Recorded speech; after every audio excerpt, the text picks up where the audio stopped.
What's up, guys? Carolina Jackpot coming at you on Sunday morning. Win last night for the South Carolina Gamecocks, 27-24 in Columbia. Come from behind victory against the Tennessee Volunteers. Don't get me wrong, I'm happy with the win. I'm happy to say that we were able to come back from 12 points down to get that victory. You know, it's I'm really happy about the win, but there's a lot of things about that win that I'm not happy about, and I'll get into that here in just a second. First things first, I think Jake Bentley played a really good fourth quarter for us last night. really took the top off that Tennessee defense, that Tennessee secondary, with a couple of long passes. Big time completion to Brian Edwards, 73 yards to set up a touchdown, and another long completion and a near completion to Shy Smith, 51-yard. That would have been a touchdown pass that he dropped in the end zone there. Just couldn't hang on to the ball. But aside from that, Bentley playing pretty well. Gritty got that 2-point conversion for us to tie the game up at 24, and we went on to the victory from there. Areas of concern I see was the fact that, you know, falling behind by 11 points early on to an inferior team, just not acceptable. Yeah, I get that Tennessee's playing better, but you got to also look, we were coming off a bye week. They were coming off of getting mashed by the #1 team in the country. How does that happen?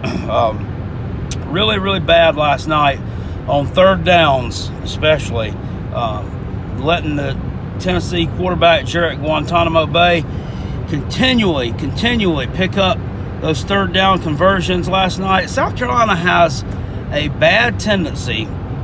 It's not just this game. It's been well documented in the past. They just make these average Joes, these average players, look better than what they really are. Same thing last night with Guantanamo Bay. You know, taking nothing away from Guantanamo Bay. He's a gritty young man. You know, he makes plays. I mean, he stays in the game after he gets rocked repeatedly. I mean, he was getting hammered last night, and he stayed in there. He kept making throws, but, you know, we should have shut him down way sooner than what we did. The run game looked good for South Carolina last night. Finally, we're able to get the ball out in space, get the ball out on the edge with Rico Dowdle. They saw something in that Vol defense that they could run on to the outside, and they did. He picked up 140 yards last night, like it was nothing, really. So, good job there. He got banged up last night too. Hopefully he'll be okay, because they got a big opportunity coming on Saturday, going on the road to Ole Miss. And that is a team that they definitely should be able to pound the rock on from bell to bell. They should be able to run and throw the ball against Ole Miss at will. Their defense is really bad. That's a 12 o'clock kickoff against a team that we haven't played since 2009. So that one could be interesting. I think it's going to be high scoring on both sides probably. We should go into that game favored, I'd say, by a touchdown or so again. However, last night didn't cover the spread, but it happens. It's a win. We moved to 4-3 on the season, and should be favored in this next game. Then we got UT Chattanooga, so 6 wins. Looks like what it's probably going to end up being. We're going on the road to Florida in a few weeks. I saw yesterday we're like 25% chance of winning that game. They didn't look great yesterday offensively against Georgia, but they did come up with some good defensive stands against the Bulldogs.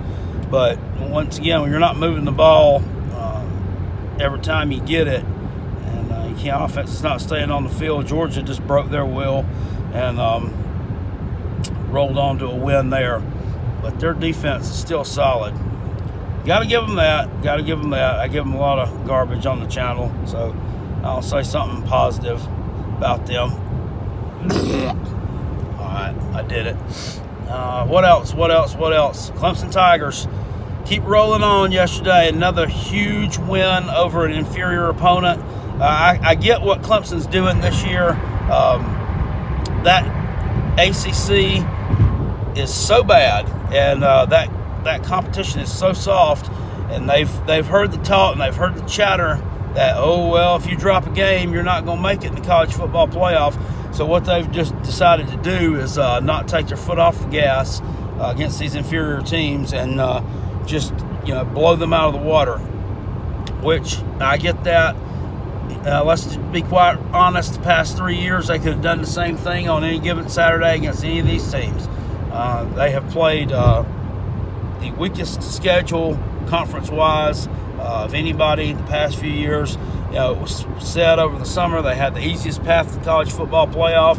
I firmly believe that. Barring an upset here against Boston College, which is the only team remaining on their schedule in conference play that has any remote chance of beating them, they're going to be right there in the ACC championship game the first weekend in December. Even if they dropped the game to Boston College, I believe they'd still be in the ACC championship game the first week in December against an opponent to be determined. That Coastal Division is just a mess right now. Nobody has emerged as a clear-cut favorite in that as yet. I don't know. The way it looks right now, if I had my pick of any of those teams, I think Georgia Tech is probably going to be the one that comes out of there the champ in that Coastal Division. But I could be wrong. And we already saw what happened when those two got together the first time, although I think Georgia Tech looks like they've improved somewhat. But then again, the Taters weren't beating teams like they were at that particular point in time either. So I was looking today on the 24/7 recruiting website. Looks like the athlete, 6'2.5", 230 pounds, Quavarius Crouch out of Charlotte. Looks like he's a crystal ball prediction to end up in the land of sheep and goats. They just keep on piling up these players like cordwood, man, and what it's going to take is just a couple of years of them not meeting expectations and failing to live up to billing. Well, some of these players start dropping off and going other places and not signing with them. But I don't see it happening because of the schedule that they play, unfortunately. So that's where we are at. South Carolina, decent win last night.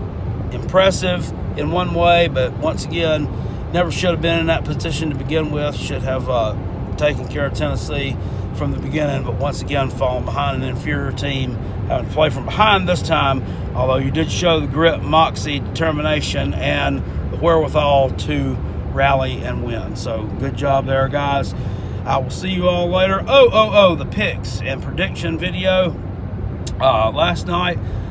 Picked 24 games on the card, ended up 14 wins, 9 losses, and one game which was a push. I predicted Washington State to cover the spread against Stanford. That was a 3-point Washington State spread they were favored by. They did win by 3 points, so that was a push. I throw that one out the window. Last year, this same week on week 9, I went 17-3 against the spread. I picked 20 games that week. I went back and watched that video yesterday. That's pretty good. All right, well, I will see you all later on, and appreciate it. Peace. I'm out of here. Go Gamecocks. Woo!